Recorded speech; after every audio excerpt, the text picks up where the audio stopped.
Hoy vamos a estar hablando de una característica muy especial que tiene nuestro Dios. El Dios que es proclamado a través del Evangelio, a través de la Biblia, desde tiempos antiguos, es verdaderamente Dios de imposibles. Es un Dios de imposible que debemos de tener esa fe precisamente en esta gran característica de nuestro Dios, que es omnipotente, y al ser omnipotente, al ser omnisciente, tiene esta grande característica que nosotros no solamente debemos de conocer, sino verdaderamente debemos de creer desde lo más profundo de nuestro corazón, de nuestra mente, saber que tenemos un Dios de imposibles. En la antigüedad hubo un tiempo en que Jerusalén estuvo rodeada por los ejércitos de Babilonia, al mando del rey Nabucodonosor. Y nos dice el libro de Jeremías, capítulo 32, verso 2 y verso 3, que en aquel tiempo el ejército del rey de Babilonia tenía sitiada a Jerusalén. Estaba totalmente rodeada Jerusalén por los ejércitos del rey Nabucodonosor, con todos sus elementos de guerra.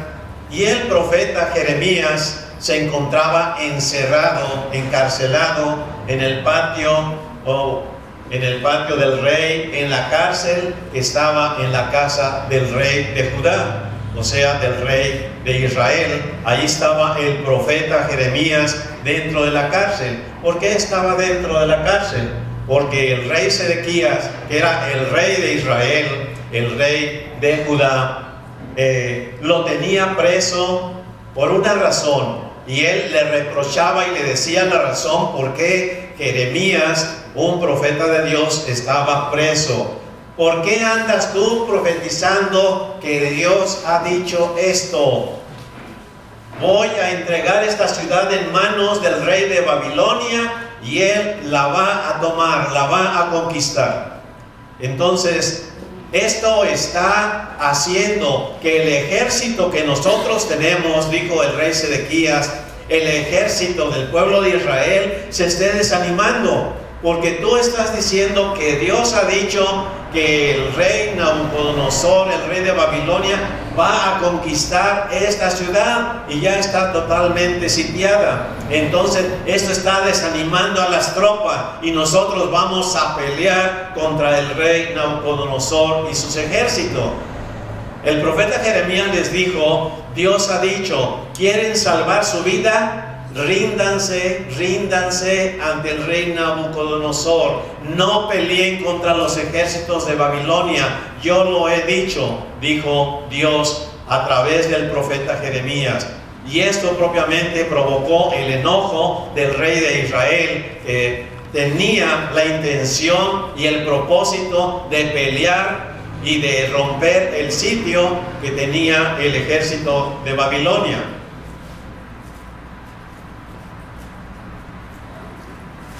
Los arietes, es decir, ¿cómo podríamos expresarlo? Los largueros grandes de fierro o de madera con que derribaban las murallas, esos arietes que entraban con fuerza y derribaban las murallas. Los arietes han llegado hasta la ciudad para conquistarla. Allí estaban ya los arietes listos para destruir las murallas de Jerusalén. Y aún hay más todavía. Esta ciudad va a tener una gran mortandad a causa de la espada, a causa del hambre que se va a involucrar en la guerra y de la pestilencia, es decir, de las enfermedades que va a haber como consecuencia de la guerra. Así que la ciudad caerá en manos de los babilonios que la atacan. Señor, todo lo que habías anunciado se está cumpliendo. Todo lo que Dios había anunciado se estaba cumpliendo y tú mismo lo estás viendo. Y también todo el pueblo de Israel veía el cumplimiento de la profecía de Jeremías. Esta ciudad va a ser dominada por Babilonia, como un castigo para el pueblo de Israel que se había desviado de dar culto al Dios verdadero. Entonces era algo inminente. Si quieren salvar la vida, no vayan a pelear, ríndanse totalmente ante el rey, ante los ejércitos de Babilonia. Pero propiamente el rey Sedequías no quería, tenía toda su confianza propiamente en su ejército. Jeremías estaba en la cárcel, sabía que esta ciudad iba a ser destruida, que iba a haber enfermedades, que iba a quedar toda totalmente asolada por los ejércitos de Babilonia. Y Dios le ordena algo aparentemente irracional, algo que Jeremías propiamente dice: bueno, si toda esta ciudad va a quedar destruida, va a quedar todo en ruina durante 70 años, esta ciudad no va a volver a resurgir, todo va a estar en ruina. Sin embargo, hubo algo que el profeta Jeremías, aún estando en la cárcel, Dios le dijo algo. Y él dice: Señor mi Dios, a pesar de que la ciudad va a caer en manos de los babilonios, tú me has dicho esto, tú me has ordenado algo: cómprate el campo al contado en presencia de testigos. ¿Qué caso tiene de que yo vaya a comprar un terreno? Si toda la ciudad va a quedar destruida, si va a haber enfermedad, si todos van a ser llevados cautivos a Babilonia y van a estar durante 70 años, ¿qué caso tiene de que yo compre un terreno? Si usted estuviera en el lugar de Jeremías, ¿lo compraría o no lo compraría? De acuerdo a la vista, al razonamiento, no tiene caso que compre yo un terreno, y además que tenga testigo de que ese terreno propiamente es mío, y vamos a ser llevados cautivos, va a quedar todo en ruinas durante tantos años, y Dios me dice: cómprate ese terreno. Y luego llega un pariente de Jeremías y le dice: vengo a venderte mi terreno. Lógico, ¿verdad? Pues si se va a quedar destruida la ciudad, te lo vendo, ¿verdad? Y quizás hasta barato, en oferta. Así que llegó este pariente de Jeremías e hicieron propiamente el trato. Y una vez que hicieron la compra-venta de este terreno, dice Jeremías 32:14, así dice el Señor Todopoderoso, el Dios de Israel: bueno, ya lo compraste, ya celebraste el trato, bueno, ahora toma la escritura de compra sellada y la copia abierta de esta escritura, porque en la antigüedad propiamente había una escritura para amparar la propiedad de un terreno, y una copia quedaba propiamente al control del gobierno para caso de impuestos y otras cosas. Pero en este caso le dice: la escritura y también la copia de la escritura, guárdalas en una vasija de barro para que se conserve por mucho tiempo.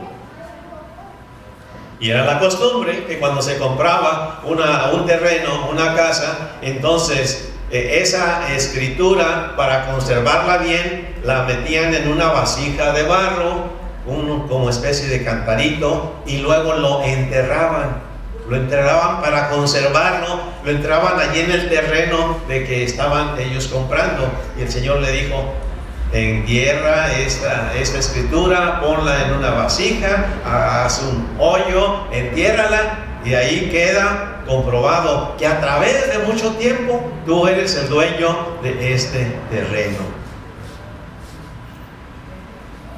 Jeremías, entonces, después de haber hecho todo esto, le dijo a Dios: oh Señor Dios, ciertamente tú hiciste los cielos y la tierra, lo reconozco, lo has hecho con tu gran fuerza y con tu brazo poderoso. Nada es imposible para ti. ¿Qué reconoció Jeremías? Nada es imposible para ti. Y quiero enfatizar esta frase, que llegue a nuestra mente, a nuestro corazón, que verdaderamente lo creamos. Nada hay imposible para Dios. Repitan: nada hay imposible para Dios, pero con convicción. Nada hay imposible para Dios. ¿Es cierto? Nada hay imposible para Dios. Es necesario creerlo, pero creerlo realmente con la convicción cierta de que en realidad cuando enfrentamos un problema de enfermedad, de finanzas, de problema familiar, problema el que sea, debemos de recordar este gran principio bíblico a través de la Biblia. Nada es imposible para Dios. En una época anterior también, Abraham y Sara eran entrados en edad. Y nos dice el libro de Génesis 18, verso 9 al 14, ellos le preguntaron a 3 varones que llegan a visitar, 3 hombres llegan a visitar a Abraham, eran ángeles, ahí estaba también representado Jesucristo, y estos 3 varones llegan a Abraham, se presentan, Abraham los recibe, les da de comer, y ellos le preguntaron, ¿dónde está Sara, tu esposa? En la tienda, le respondió, una tienda de campaña. Dentro de un año volveré a verte, dijo uno de ellos. Voy a regresar nuevamente dentro de un año, y para entonces tu esposa Sara ya será madre de un niño, de un hijo. Sara estaba a la entrada de la carpa, atrás de Abraham, y escuchó lo que le estaban diciendo propiamente a Abraham. Abraham y Sara eran ya bastante ancianos. Ellos eran un matrimonio anciano los dos. Y Sara ya no estaba en la edad de tener hijos. Ya había pasado la época en que la mujer podía tener hijos físicamente. Entonces, así que Sara, ¿qué hizo? Que yo voy a tener un hijo ya ancianita, ¿verdad? Y que digamos, ya mi periodo mensual pasó desde hace muchos años, y que voy a tener un hijo, y luego mi esposo tan viejito que está, ¿me podrá engendrar? No. ¿Qué hizo? Se rió. ¿Por qué se rió? Porque pensó que no era posible. No es posible lo que está diciendo este enviado. ¿Acaso voy a tener ese placer después de haber envejecido, después de que ya estoy viejita, y siendo también tan viejito mi esposo? Totalmente imposible. Pero el Señor le dijo a Abraham, ¿por qué se rió Sara? ¿Por qué se rió Sara? ¿No cree que podrá tener un hijo en su vejez? Y en realidad no creía que podía Dios hacer esto. ¿Acaso hay algo imposible para el Señor? ¿Es imposible para Dios que pueda darle un hijo a Sara, estando viejita ella y viejito su esposo? Sí, ante los ojos humanos es totalmente imposible. Pero, ¿acaso hay algo imposible para el Señor? El año que viene yo volveré a visitarte en este tiempo, y para entonces podré comprobar que Sara ya habrá tenido un hijo. Algo imposible. Pero para Dios no hay nada imposible propiamente. Así que esto se cumplió, nos dice la historia, que esto sucedió. Y propiamente Sara después se reía y decía, ¿cómo es posible? No lo podía creer. Hay cosas que a veces no podemos creer, lo estamos viendo con los ojos, y aunque vemos un milagro, aunque vemos que Dios ha hecho algo imposible para nosotros, a veces aún seguimos dudando, no lo podemos creer, no cabe propiamente en nuestra mente. ¿Y qué sucede en una época más reciente, en la era cristiana? En Lucas 1:30-31, que llega el ángel Gabriel y le dice a María, no temas María, porque has hallado gracia delante de Dios, vas a quedar embarazada y tendrás un hijo y le pondrás por nombre Jesús. María le preguntó al ángel, ¿cómo podrá suceder esto? Pues que soy virgen, no estoy casada. ¿Y cómo me está diciendo que voy a quedar embarazada? Esto no es posible.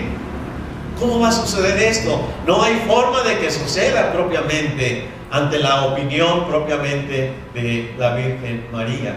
Y el ángel le dijo: no tema, también tu prima Elizabeth va a tener un hijo. ¿Cuándo? En su vejez. También está ya pasada de años y está ya anciana, y en su vejez va a tener un hijo. De hecho, la que decían que era estéril, que no podía tener hijos, ahora va a tener en su vejez un hijo. Y ya es el 6º mes de embarazo que ella tiene. Ya es un hecho, ya es una realidad. Porque para Dios no hay nada imposible. Para Dios no hay nada imposible. ¿Será imposible para Dios, cuando es su voluntad, curar un cáncer? Nada es imposible para Dios. Y si no, pregúntenle a mi esposa, que tuvo la primera etapa de cáncer, y a otras personas que Dios ha querido en su voluntad que sean sanadas. Para Dios no hay nada imposible. Pero ¿por qué a veces no se realizan tan frecuentemente milagros en nuestra vida? ¿Cuál es la razón? Tenemos un caso de un joven rico que le dice a Jesucristo, todos sabemos la historia: Maestro, bueno, ¿qué haré para obtener la vida eterna? He guardado todos los mandamientos, estoy muy bien, ¿verdad?, en el aspecto religioso. Y entonces Jesucristo le dice: muy bien, anda, vende todo lo que tienes y repártelo a los pobres. Pero al oír esto, se puso muy triste, pues era sumamente rico. Mirándolo, Jesús dijo: qué difícil es que entren en el reino de Dios los que tienen riquezas, porque están confiando en ella, porque hay comodidad, porque no tienen necesidad de nada. Qué difícil. ¿Para qué necesito yo creer en Dios? ¿Para qué necesito a Dios si tengo todo lo necesario? Me sobra. Porque es más fácil que un camello pase por el ojo de una aguja que entrar un rico en el reino de Dios. Era un dicho entre la costumbre y la cultura judía y también la cultura árabe, este dicho, cuando se quería usar una figura literaria que se llama hipérbole, es decir, algo exagerado para decir. Y era muy frecuente decir, los judíos en el Talmud judío tenían algo diferente. Decían: esto es más o menos, necesita un elefante pasar a través del ojo de una aguja. Pues era lo mismo, ¿verdad? El animal no importaba. Lo que importaba era ver la imposibilidad que había. ¿Cómo que un camello va a pasar por el ojo de una aguja? Aunque también en Jerusalén había una entrada que se llamaba el ojo de la aguja. Entonces, posiblemente podía haberse referido a eso, ¿verdad? Que era una puerta estrecha para entrar a Jerusalén, que era el ojo tenía simulado un poquito el ojo de una aguja. Y por ahí, para entrar los camellos, tenían que agacharse y era difícil entrar para poder entrar a Jerusalén. Aunque realmente la figura literaria quería indicar algo imposible. ¿Cómo puede pasar un camello o un elefante, como decía el Talmud judío, a través del ojo de una aguja? Entonces, cuando alguien expresaba algo así, no, primeramente pasa un elefante por el ojo de una aguja que tú me prestes dinero, podía decir un judío. Entonces, era una expresión, así de que está diciendo entonces Jesucristo, y los apóstoles aceptaron propiamente las palabras de Cristo con la mayor facilidad, porque era la costumbre en su época. Porque es más fácil que un camello pase por el ojo de una aguja que entrar en el reino un rico. Entonces los apóstoles dijeron: pues entonces ninguno va a entrar. Y los que le oyeron esto dijeron: ¿quién pues podrá ser salvo? No, pues así nadie. Todos los que tienen algo de dinero, nadie va a ser salvo, nadie va a entrar al reino de Dios. Y entonces, ¿qué contesta Jesucristo? Lo que es imposible con los hombres es posible con Dios. Lo que es imposible con los hombres, para Dios es posible. Nunca debemos de juzgar a una persona por más mal que vaya en su camino y en su conducta y decir, este hombre nunca va a cambiar. Para nosotros es imposible. John Newton, traficante de esclavos, que traficó miles y miles de esclavos, que la tripulación lo consideraba el hombre más perverso y pervertido de la tripulación, y que toda la tripulación le repugnaban a él como capitán. Nadie hubiera pensado que un día iba a convertirse en cristiano, porque él lo que le interesaba era la riqueza, le interesaba el placer, las perversiones, traficar a personas. Miles de personas fueron vendidas como esclavos por conducto de él en su propio barco. Pero ¿quién iba a pensar que ese fue el que compuso el himno Sublime Gracia? Y que cuando Dios propiamente tocó su corazón y cambió su vida, para los hombres era imposible, para Dios era posible. Y Dios cambió la vida de esta persona, y él se convirtió en un predicador, llegó a ser un pastor, se llenaba su iglesia. Tuvieron que ampliar más la iglesia porque era la novedad, que este hombre que tenía fama de perverso y pervertido, ahora era el pastor de una iglesia, ahora era cristiano. Ahora cada semana este hombre componía un himno nuevo de alabanza para Dios, y compuso una cantidad enorme de himnos. Creo que fueron más de 300 himnos que compuso, pero él se propuso una semana, cada semana, hacer un himno de alabanza para glorificar a Dios. ¿Quién iba a pensar que este hombre con esta vida jamás podría ser convertido? Es como está pensando también los apóstoles. Entonces el hombre que tenga dinero no va a poder entrar al reino de los cielos. Y Jesucristo les dijo claramente, lo que es imposible con los hombres es muy posible para Dios. Quizás a veces podemos pensar, o alguno de ustedes puede pensar, mi hijo pues no está cerca de Dios, mi hijo está quizás desviándose a las drogas, mi hijo está por un camino equivocado, no lo sabemos, o mi pariente, o mi madre, o mi padre están yendo por un camino del fanatismo, no lo sabemos, y nosotros pensamos que Dios no puede hacer nada por ello. Y a veces, debido a que pensamos que Dios no puede hacer nada, ya no oramos por ellos, ya no pedimos por ellos, porque ¿para qué? Ya sé que mi hijo va por este camino y ya nadie lo puede cambiar. ¿Para qué pedirle a Dios si ya sé que tengo cáncer y es un cáncer agresivo y el doctor me ha dicho que solamente tengo 2 o 3 meses de vida? ¿Ya para qué le pido a Dios?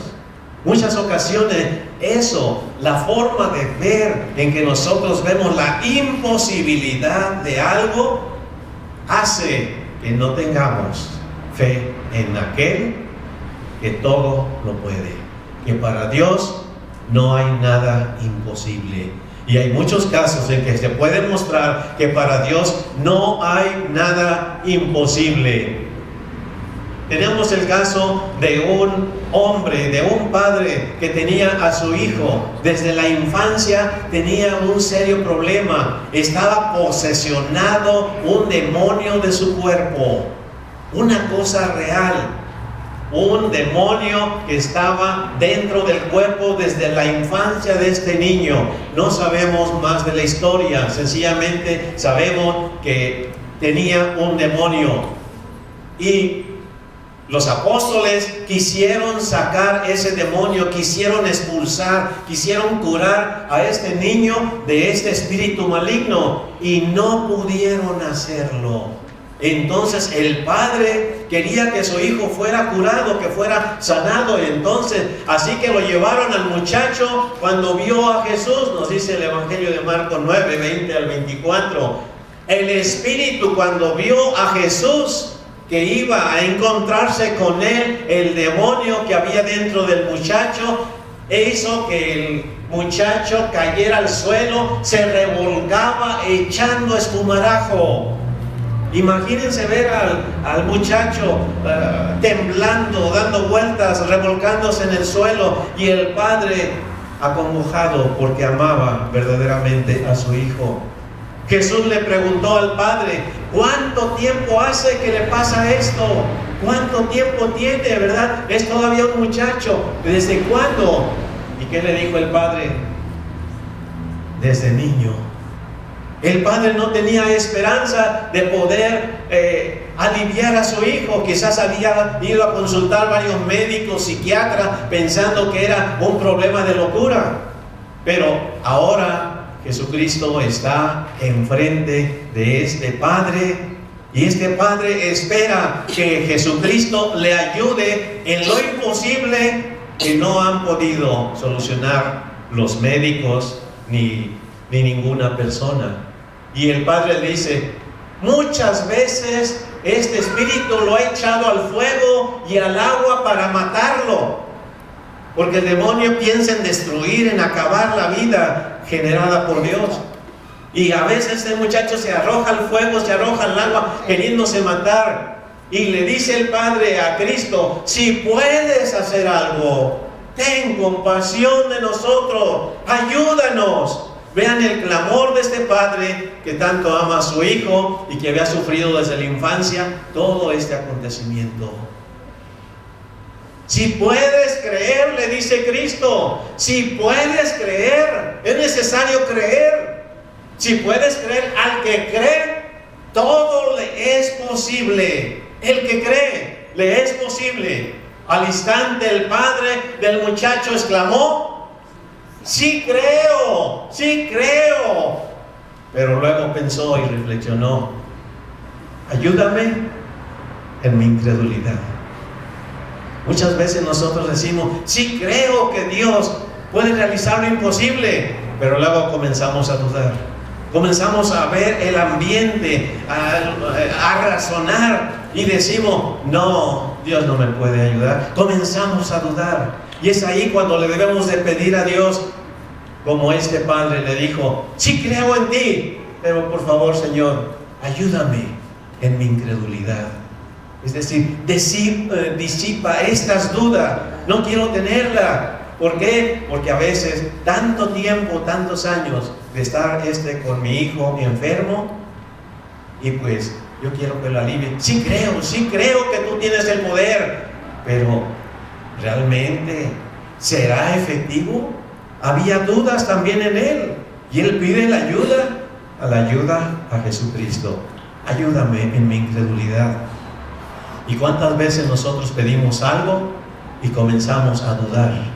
No tenemos la certeza de que Dios nos va a contestar y va a haber una respuesta, sino comienza la duda por lo que vemos, por el razonamiento que tenemos. Al instante el padre del muchacho exclamó: sí creo, Señor, pero ayúdame en mi incredulidad. La fe es algo esencial y determinante para alcanzar lo imposible. Si en alguna cosa queremos alcanzar lo imposible, tenemos que tener fe. Sin fe no es posible lograr lo imposible. ¿Y cómo es que comenzamos a tener fe? Hebreos 12, verso 2. Puestos los ojos en Jesús, tenemos que voltear nuestros ojos, nuestra actitud, pedir ayuda a quien tiene el poder, a Jesús, que es el iniciador, el que inicia y el que perfecciona nuestra fe.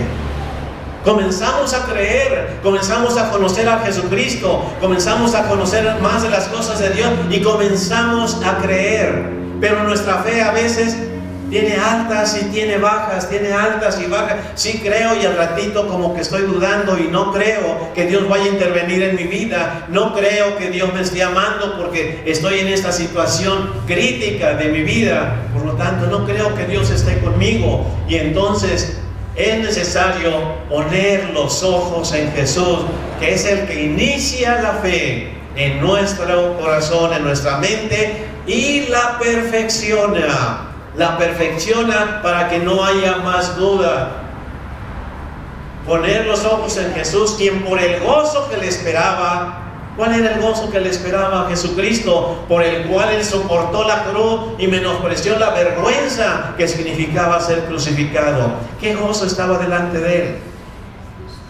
El gozo que estaba delante de Él era verlo a usted y a mí en su reino con vida eterna.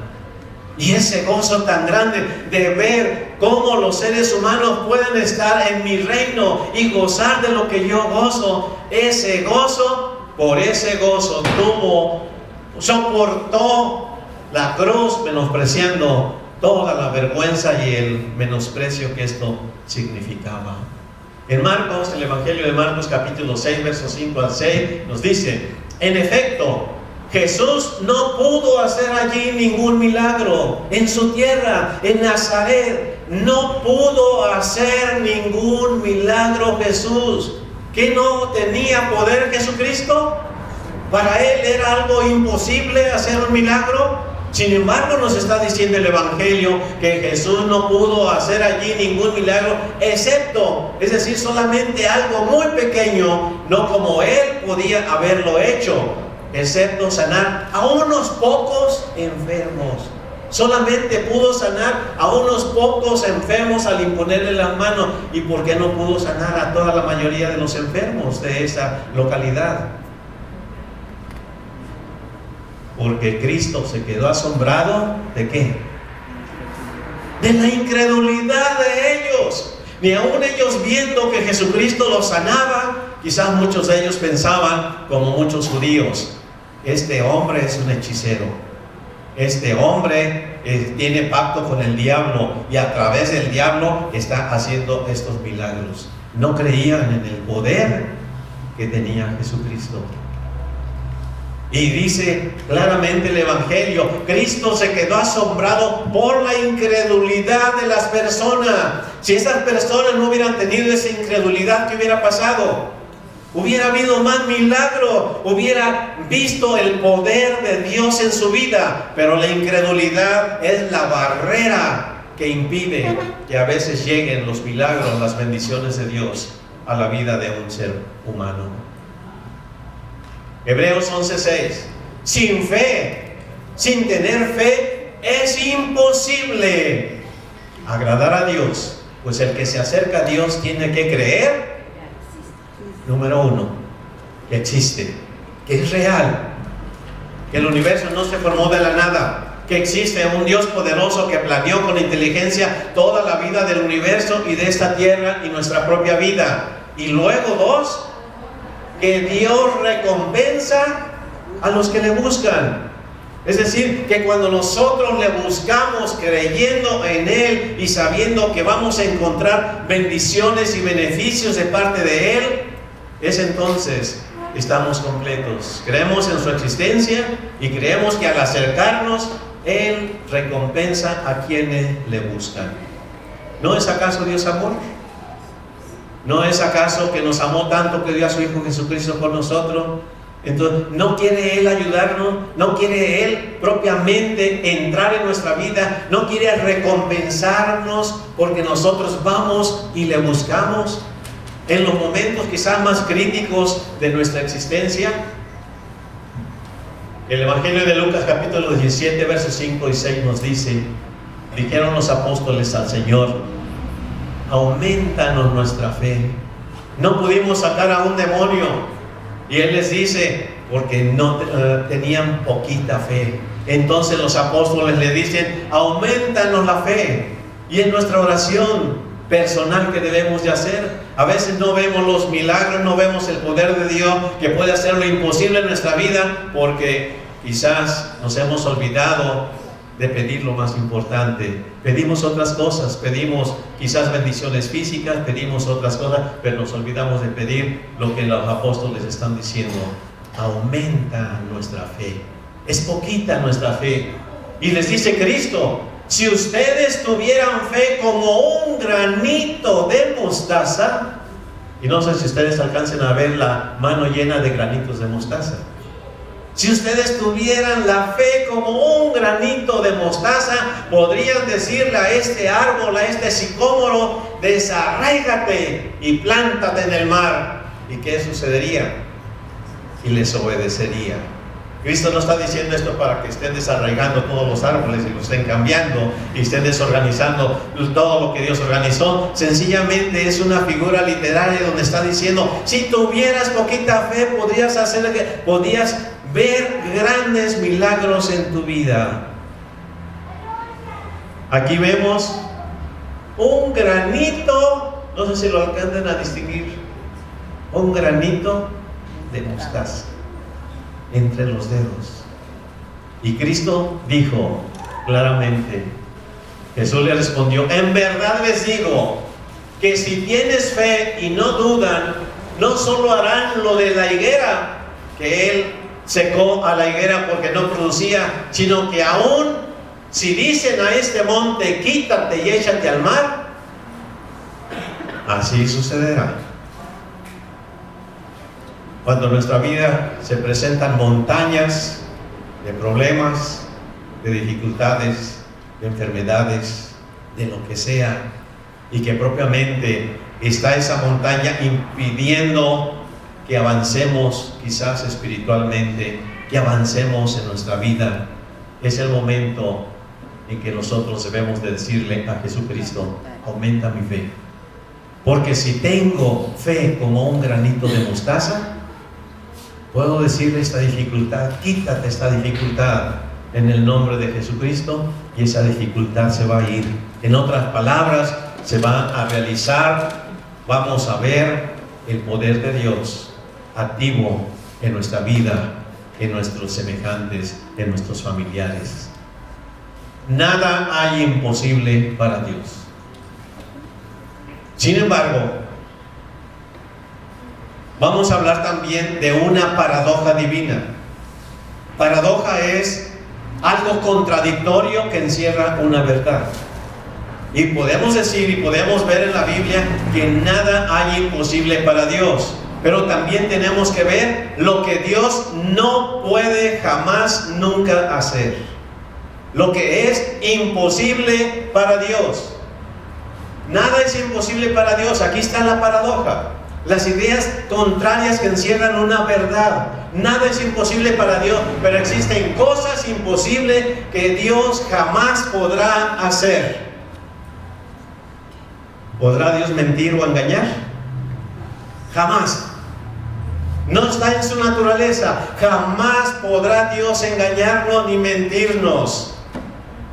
¿Podrá Dios quebrantar sus promesas? Que nos promete una cosa y después dice, no, siempre no.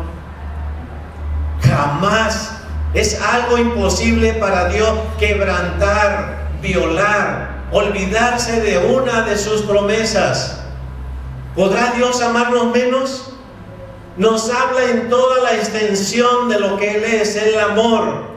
Y no importa a veces nuestro mal comportamiento, Dios no nos ama menos, nos sigue amando, porque el amor de Dios es con la palabra griega expresada en la Biblia, la palabra ágape, que es un amor incondicional, un amor eterno, un amor que no lo quebranta nada, que es permanente, que es fiel. Ese es el amor de Dios.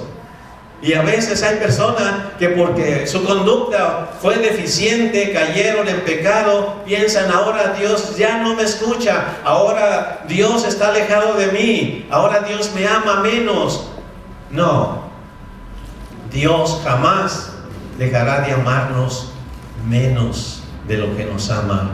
Nos habla en toda la extensión de su palabra, con todo su amor, porque Dios no siente amor por nosotros, Dios es amor.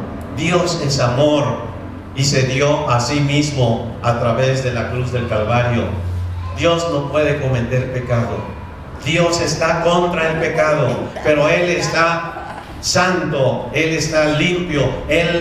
Ninguna de las facetas del pecado es parte de Dios. Para Dios es algo imposible. Algo muy importante. Dios no odia al pecador, odia al pecado, pero no al pecador. El pecador en cualquier momento que cambie, que llegue a acercarse a Dios, él estará dispuesto a mostrarle su amor. ¿Por qué? Porque Él no rechazará jamás al que le busca. No hay un ser humano que busque a Dios y que Dios le diga, no, tú has hecho esto y esto, no te hago caso. No, Dios no rechazará. Cuando un ser humano le busca de corazón, se acerca a Dios, jamás Dios le va a rechazar, porque Dios no hace acepción de personas.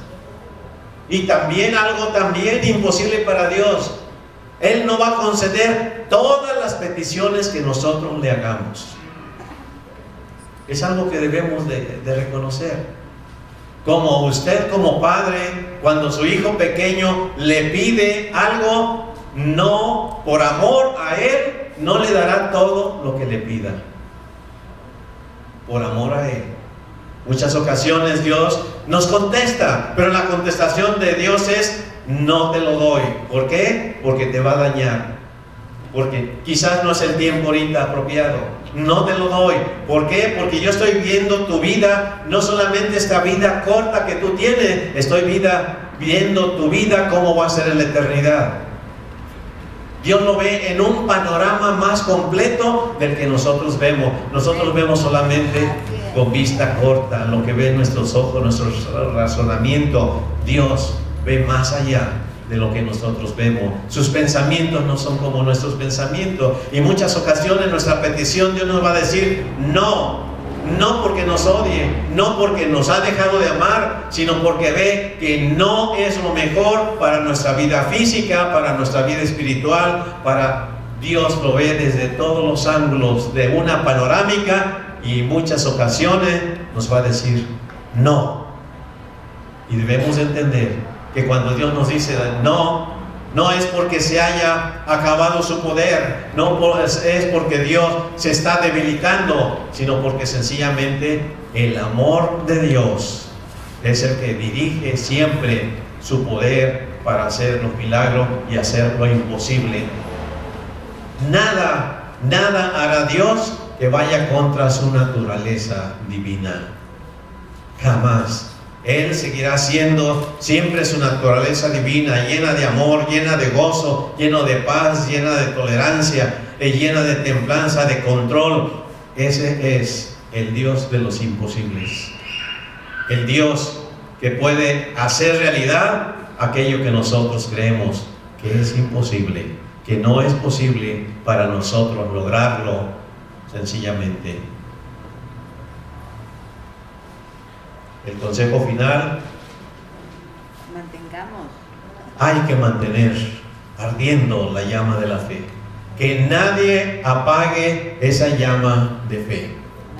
Que la podamos alimentar a través de escuchar la palabra de Dios. Cada vez que escuchamos la palabra de Dios, cada vez que estudiamos la palabra de Dios, comenzamos a conocer más a Dios y comenzamos a tener más fe.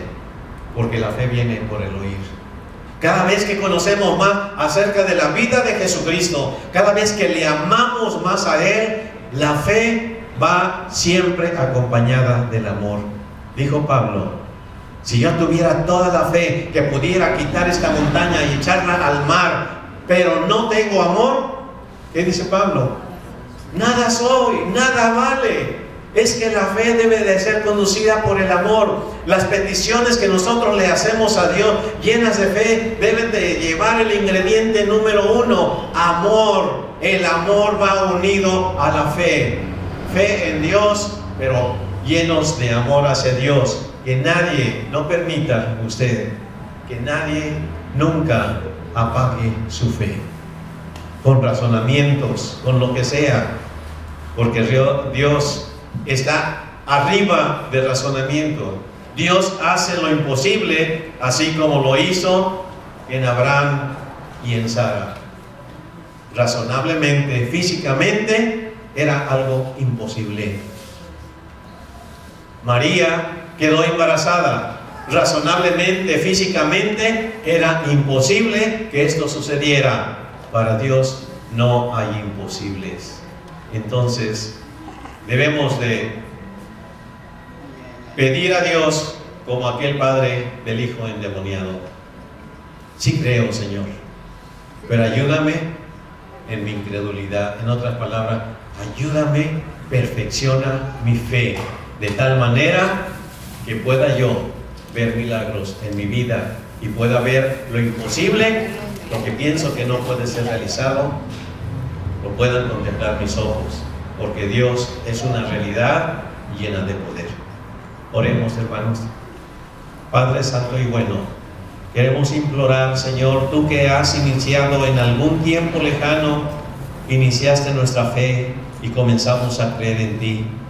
Pero a veces, Señor, los problemas de la vida, de esta vida efímera, de esta vida pasajera, que propiamente tú nos has dado, Señor, y que el medio ambiente en que vivimos a veces hace que veamos nubarrones en nuestra vida y comenzamos quizás a dudar. No permita, Señor, que dudemos. Permite que así como Pedro pudo caminar sobre el agua en medio de la tormenta, o tus apóstoles en la barquilla pudieron llegar a feliz término a pesar de la tormenta que estaba en el mar, tú, Señor, tienes el poder para calmar las tormentas. Tú tienes el poder para quitar los obstáculos de montañas que pueda haber en nuestra vida. Tú, Señor, ayúdanos a crecer, a aumentar nuestra fe, para que veamos en nuestra propia existencia el poder tuyo en acción en nuestra vida, en nuestro diario caminar. Ayúdanos, Señor, para jamás dudar. Ayúdanos, Señor, para creer lo que dice tu palabra, porque creemos en tu existencia y creemos, Señor, que tanto nos amas, que tú recompensas a todos nosotros, Señor, que te buscamos. Hoy, Señor, te buscamos. Cada día de nuestra vida permite que te busquemos para que cada día de nuestra vida sea una bendición para nuestra vida, para nuestros familiares. Ayúdanos, Señor, a pesar de los problemas, a pesar de las dificultades, a pesar de el ambiente caótico que se pronostica para este año venidero. Permite, Padre, que nosotros pongamos nuestros ojos en ti y tú perfecciones nuestra fe y podamos ver, Señor, en acción la grandeza de tu poder actuando en nuestra vida, acariciándonos con grande amor, de tal manera, Señor, que podamos nosotros glorificarte cada vez más y poder, Señor, creer con una fe fuerte, llena de amor, continuar, Señor, creciendo y desarrollándola. Perfecciona nuestra fe, Señor. En ti confiamos, en ti ponemos toda nuestra esperanza y creemos, Señor, que tú jamás nos abandonas, jamás dejarás de amarnos.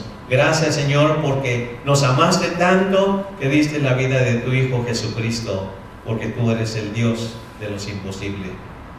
Gracias, Señor, por ser tan poderoso, por tener un amor tan grande para con nosotros, y merecidamente, solo por tu gracia, Señor, nos acercamos confiados en tu amor, en tu misericordia y en tu perdón. Gracias, Padre Santo, porque podemos tener acceso a ti y porque tú eres el perfeccionador de nuestra fe. Ayúdanos, Señor, a perfeccionar nuestra fe para que podamos ver, Señor, en nuestra vida cambios verdaderamente milagrosos en nuestra existencia. Te lo pedimos en el nombre de Jesucristo, nuestro Salvador. Amén. Voy a pedir, para terminar este mensaje, voy a pedir aquí a mi hijo